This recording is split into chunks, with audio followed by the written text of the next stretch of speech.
السلام علیکم عزیز طلبہ، آج ہم تاریخ پڑھیں گے۔ تاریخ میں ہم چیپٹر نمبر 1 کر رہے تھے، مغلیہ سلطنت کی بنیاد۔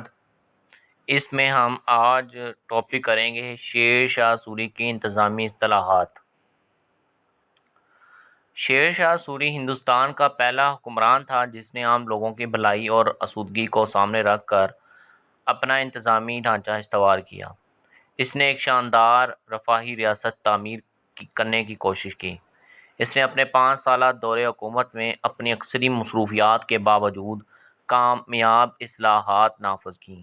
وہ پہلا حکمران تھا جس نے یہ بات سمجھ لی تھی کہ حکومت کو عوام میں ہر دل عزیز ہونا چاہیے اور اس کے بغیر سیاسی اور اقتصادی استحکام ناممکن ہوتا ہے۔ شیر شاہ سوری نے اپنے مقامی امور پر بڑی سمجھ بوجھ اور دور اندیشی سے عمل کروایا۔ اس سے بہتری اور بھلائی کی فضا پیدا ہوئی۔ اس کی حکومت انتظامی، فوجی، سیاسی اور اقتصادی طور پر مضبوط تر ہوتی گئی۔ وہ تمام فوجی سول طاقت خود شیر شاہ کے پاس تھی۔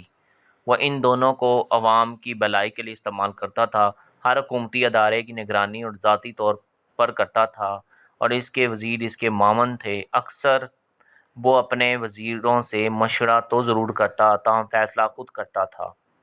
شیر شاہ سوری کی انتظامی اصلاحات کچھ مندرجہ ذیل ہیں، جیسا کہ سلطنت کا انتظام۔ سلطنت کو انتظامی لحاظ سے صوبہ، سرکار، گنا، تحصیل اور گاؤں میں تقسیم کیا گیا۔ اس کو ہم گورنر، صوبے کا سربراہ صوبے دار یا گورنر کہلاتا تھا۔ شکدار شکداراں۔ سرکار کے انتظام کے لیے بنیادی طور پر 2 اہلکار تھے، ایک شکدار شکداراں اور دوسرا مصنفہ۔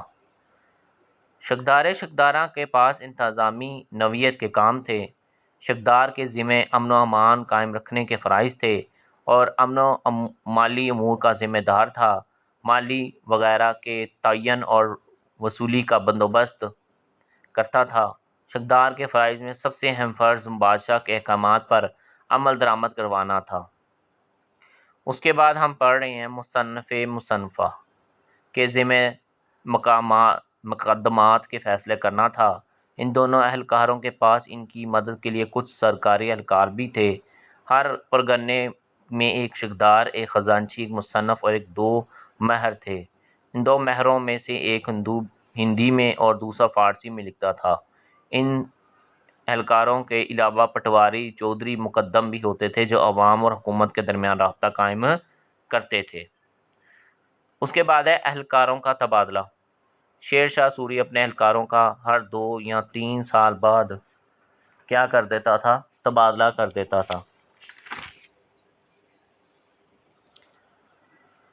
اور جو کسی بھی علاقے میں زیادہ عرصہ رہ کر غیر ضروری طور پر مؤثر نہ ہو سکے اور اپنے عہدے سے ناجائز فائدہ نہ اٹھا سکے۔ یہ تھا آپ کا اہلکاروں کا تبادلہ۔ پھر ہم کرنے جا رہے ہیں پنچایتی نظام۔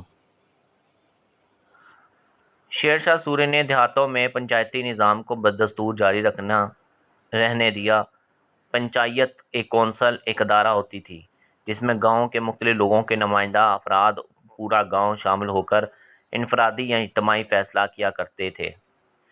پولیس کا نظام۔ شیر شاہ سوری نے ہر علاقے کے مقدم اور چودھری کو قیام امن کا ذمہ دار بنایا، اور اگر ان کے علاقے میں کوئی قتل ہو جاتا تو قاتل کو تلاش کر کے حکومت کے حوالے کرنا، اگر کوئی مسافر اس کے علاقے میں لٹ جاتا یا کوئی چوری ہو جاتی تو نقصان کی تلافی کرنا اس علاقے کے چودھری یا مقدم کے ذمہ دار تھی۔ جاسوسی کا نظام۔ انتظامی امور کو مزید اور بڑھانے کے لیے شیر شاہ نے جاسوسی کے نظام کو بہتر بنایا اور مقامی طور پر بااثر لوگوں اور چودھریوں کے عام لوگوں کے ساتھ رویے کی نگرانی کرتا تھا۔ پھر ہے فوجی اصطلاحات۔ شیر شاہ نے فوجی اصلاحات نظام کو براہ راست اپنے کنٹرول میں رکھا۔